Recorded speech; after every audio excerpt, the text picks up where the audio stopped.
And I'm going to look for at least one group to act out if I can get 2 brave volunteers. Take about 30 more seconds.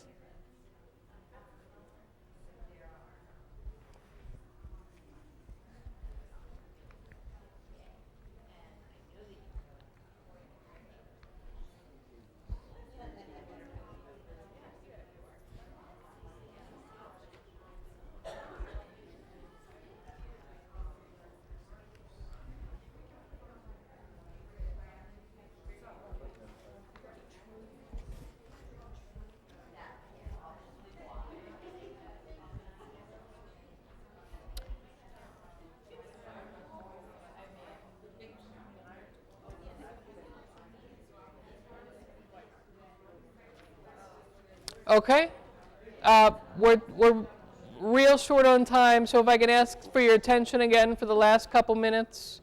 And do I have anyone who's feeling brave and wants to be a model for the group, acting out, taking 2 of these, taking a patient, and anybody, even if it's super brief?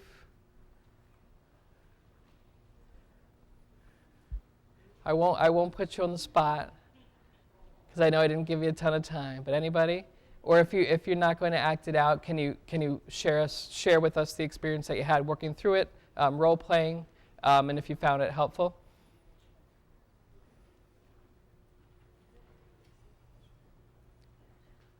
Anyone? Okay, so we were still in the middle of doing Joyce.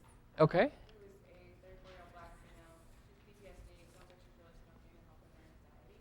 Uh-huh. Previously tried to quit smoking twice, really not successful, probably because PTSD getting her, making up some story details. But it was interesting because we were struggling to find a motivator because for her to quit smoking because it's her dealing with her stress, PTSD, and the anxiety has to be controlled, and that's where she's failed twice before, and that's where we actually, that's where we had a break, but that it's a struggle in some patients to find the right motivator. Even in a pregnant woman, you might be able to get her, on the helping the baby, like a healthy baby. That's a key thing for a lot of people. But if you can't find the right motivator, you will struggle to get through that. Yeah, it's a great point to bring up, and it's how personal, how personal can you be with the examples that you give as far as what could be a motivator, and what's going to resonate with that individual. But thank you for sharing. Anybody else have Joyce that want to comment on Joyce or another patient specifically? Yes.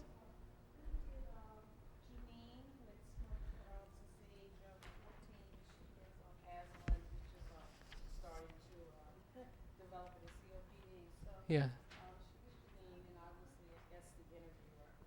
And she told me why she smokes. She's lonely, all alone. Mm-hmm. And just talking to her, her motivation was money. Because we talked about she's on disability and trying to pay her bills because she's by herself since her husband died. So we talked about money, and actually maybe getting out the house, having the ability to eventually maybe get out the house and have a little part-time job. So I even told her that's a good thing. If we start off, she had 2 packs a day, maybe in another 2 to 3 weeks we can get her down to 1 pack a day. I just told her Right. it's a gradual process, and Right. it's not going to happen all at once, but she can get down to 1 pack a day, feel better. We'll talk to the doctor, maybe get her a patch. She was agreeable to that, and even what else did we talk about? Get her a patch, and she's very interested in going to group sessions. She wanted to do Okay. group sessions, so I pulled out the sheet and said I will go copy it for you, and we'll decide which one would work for you. Okay. But I told her, it's something that's gradual. It's when you gradually go on it. Yeah. Hopefully we'll get you down to enough packs a day. Great. Wonderful. Thank you for sharing. We appreciate it. Excellent. Anybody else? One last group? Anyone want to make any comments? I know we rushed through the activity. I do think it's a beneficial exercise to go through if you find yourself with more time, or just reading through the different patient scenarios, I think is helpful just to get you thinking, about all the different people that you encounter. Okay? Any other comments on that? And again, sorry to rush through. Just one short comment. Yeah. You were just mentioning that this is a really good activity to role play, but this is very typical of your busy office Yeah. and you. It's it real gives you life. The genie, you know you're gonna spend 15, 20, 30 minutes. Yeah. You know, and this is really very typical of what you deal with. Yeah, thank you. I appreciate the comment. Yeah, you're absolutely right. And especially at a busy practice, makes sense. Okay? All right. In conclusion, real briefly, I think you all will have access to the slides electronically. So I would just encourage you to go back through them when you have time. But certainly follow up with the patient at their next visit. Recommended follow-up calls, a week after the visit, a month after the quit attempt, addressing challenges that arise, adapting the quit plan when necessary. Quit plan doesn't have to be set in stone, but as long as there's a plan, and then making adjustments as you move forward. Okay? Questions to ask. Are you using tobacco every day? Some days, not at all. Have you gotten counseling? Are you using any medication to help address the cravings? Would you like additional help or support to quit or to stay quit? Okay. Relapse prevention. Okay, this is unfortunately the truth, right? Vast majority of smokers relapse after quitting. 90% of self-smokers, 70 to 80% of smokers. I think freedom from smoking, the studies that have been done on the American Lung Association program, about 28% of participants remain smoke-free a year out from the program. So decent numbers for the battle that we're up against. Okay, keys to relapse prevention. Identifying, anticipating high risk, high stress situations, right? Looking at that quit plan, referring back to it, monitoring urges, cravings, behaviors, learning those coping responses, avoiding the high risk situations, especially early on, in knowing how to survive a slip. There's always, I shouldn't say always, but it's very common to have a slip.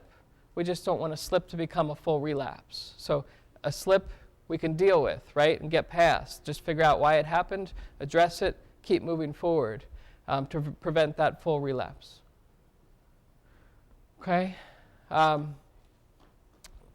situations that your patient may experience. I think you can answer these questions. And since we're limited on the amount of time we have left, I'm just going to run through. Anybody want to offer one real quick? Hate to leave it without getting a response. What are some high-risk situations that your patient may experience? Anybody? One?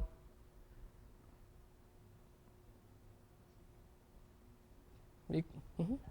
So whatever, there are lots of triggers. I know I used to smoke years ago. Yeah. Being by my family who smoked after dinner all the time, that was a high-risk trigger. Yeah. Had to walk away. Family, okay. Absolutely. Maybe it's, now majority of bars are smoke-free. When I was smoking, they weren't.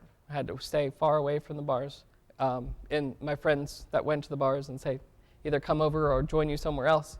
But yeah, lots of examples. You know them. High-risk situations. You encounter them with your patients all the time. Okay. Again, addressing the slip before it becomes a full relapse. Tips to do that. Okay. In conclusion, you all make a huge difference. Okay. Remember that. 11% of smokers who see a clinician for a standard visit will engage in evidence-based tobacco treatment. When offered the choice of treatment, 30% choose smoking reduction, 70% choose cessation treatment. If 80% of the 43.4 million American smokers see a primary care clinician, 35 million or so smokers identified, 3.8 million smokers engaging in some form of treatment. So you make a big difference in everything that you do every day. I know it's lunchtime. That's it, and I apologize for rushing you through. I do hope that the handouts you find useful, all those can be sent out electronically. I hope you have time to look back through the slides and just kind of, absorb the information a little further. And I hope you found this beneficial to what you do in your everyday lives at your practices. Okay, so I just want to thank everybody for your time and your attention and your great audience, and thank you for all the feedback. So appreciate it. Mm-hmm.